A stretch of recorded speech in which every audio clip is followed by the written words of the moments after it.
Iya, oke gini Prof. Saya ada satu pertanyaan dan ini menurut saya cukup penting Prof. Hari ini negara kita tidak sedang baik-baik saja, setuju? Setuju. Kita melihat Prof, banyak sekali fenomena adanya indikasi kesalahan ataupun penyimpangan dari kekuasaan. Negara sudah tidak netral dalam penyelenggaraan pemilu. Setuju. Pengerahan aparat keamanan, presiden pun bertindak, perangkat desa dikerahkan. Satu pertanyaan saya Prof, kami generasi muda butuh kepastian. Pertanyaan saya kepada Prof Mahfud simple. Berkaitan dengan statement Pak Ganjar sore hari ini. Apa statement? Pak Ganjar menyampaikan dan menyarankan kepada Prof Mahfud agar terhindar dari konflik of interest.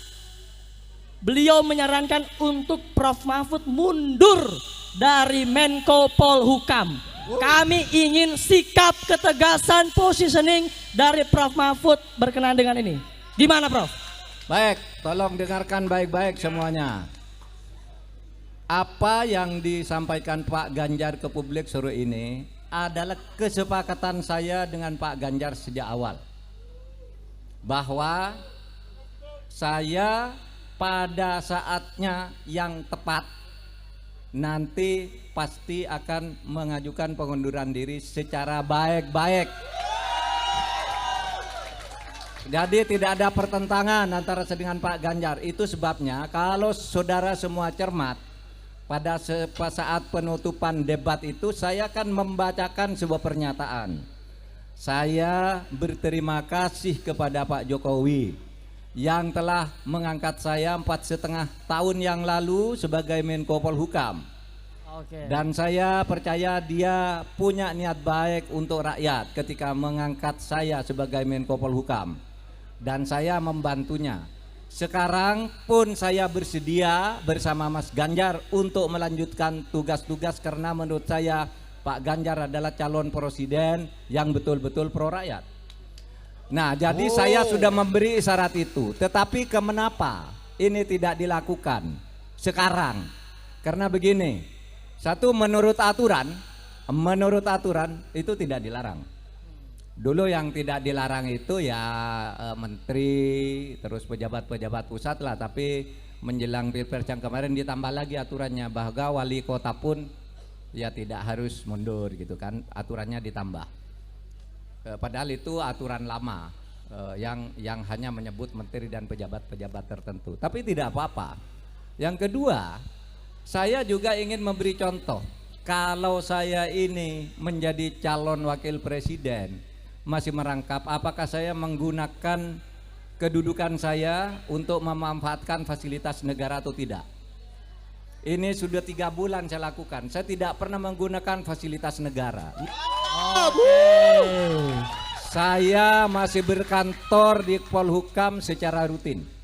Semua tugas-tugas, semua surat-surat masuk pasti selesai tidak sampai seminggu di meja saya, meskipun saya cawapres. Dan saya minta kepada pemerintah daerah yang kenal baik dengan saya, jangan menjemput saya atau melayani saya kalau saya ke daerah. Karena saya tidak mau menggunakan jabatan saya itu untuk menggunakan fasilitas kepemerintahan. Betul. Maksud saya ini agar ditiru oleh yang lain. Bagaimana kalau menjadi calon presiden, lalu calon wakil presiden, jangan mau dijemput oleh pejabat daerah, jangan mau diantar, jangan mau didampingi, hanya minta pengamanan saja kepada Polri. Oleh sebab itu, saudara, di daerah-daerah ini banyak teman baik saya, banyak juga yang saya promosikan, ada yang menjadi pangdam, ada yang menjadi PLT gubernur, ada yang menjadi pejabat bupati wali kota. Semuanya saya bilang ke staf, kalau saya datang ke daerah dia, jangan hubungi dia untuk menjemput saya atau berkomunikasi dengan saya atau menjamu saya. Jangan hubungi dia, kasihan dia nanti dipecat kalau menghubungi saya. Saya bilang. Oke. Mantap. Karena fenomenanya orang kalau dekat-dekat dengan lawan politik itu itu susah, segera dipindah, segera dinaikkan, tapi sebenarnya ditendang ke atas, segera dan macam-macam. Oleh sebab itu Semua pejabat yang kenal saya yang selama ini baik-baik saja, kalau saya datang ke daerahnya Anda usah ikut menjemput agar tidak berbahaya bagi Anda, bagi karir Anda. Itu yang saya katakan. Kemudian itu ternyata situasinya tidak berimbang. Pihak lain tampak menggunakan jabatan. Betul. Jemput, diantar dan sebagainya. Malah yang terakhir ini menteri-menteri yang tidak ada kaitannya dengan politik juga sudah ikut tim sukses. Tabrak! Tabrak! Tabrak, bro. Siapa itu? Singkat, ces gitu, bro. Iya kan? Betul. Oleh sebab itu saya kira percontohan saya ya sudah cukup. Tinggal menunggu momentum karena ada sesuatu tugas negara yang harus saya jaga. Jangan sampai kacau apa yang sudah jadi, harus saya jaga dalam rangka transisi.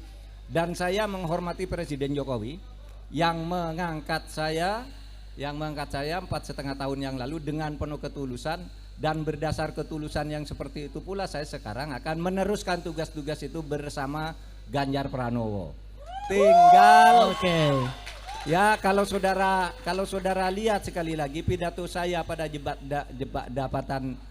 pada akhir debat yang keempat itu, pidato saya yang pertama kan gitu, saya mengucapkan terima kasih kepada Pak Jokowi dan saya sekarang akan bersama Pak Ganjar Pranowo.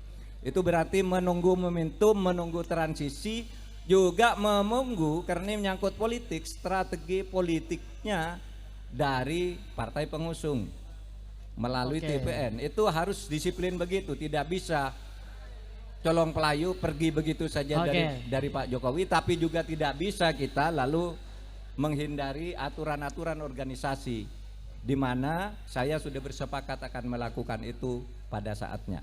Agar saya tidak lebih terikat dan agar yang lain tahu kalau mau menjadi pejabat itu jangan menggunakan jabatan untuk kepentingan politik.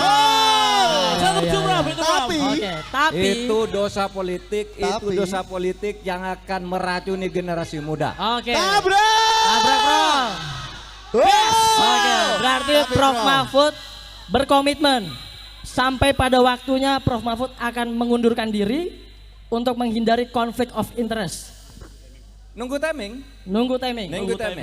Oke. Timing itu Tidak akan menyalahgunakan kekuasaan. iya. Dan dengan rasa hormat kepada Presiden Pak Jokowi. Jadi tidak akan menyinggung siapa-siapa, tapi saya ingin memberikan pelajaran etika kepada para pejabat politik. Halo, selamat berjumpa dengan saya Anika, pembaca berita podcastnews.id. Saksikan terus konten-konten menarik dari kami. Jangan lupa subscribe, like, dan komen. Terima kasih.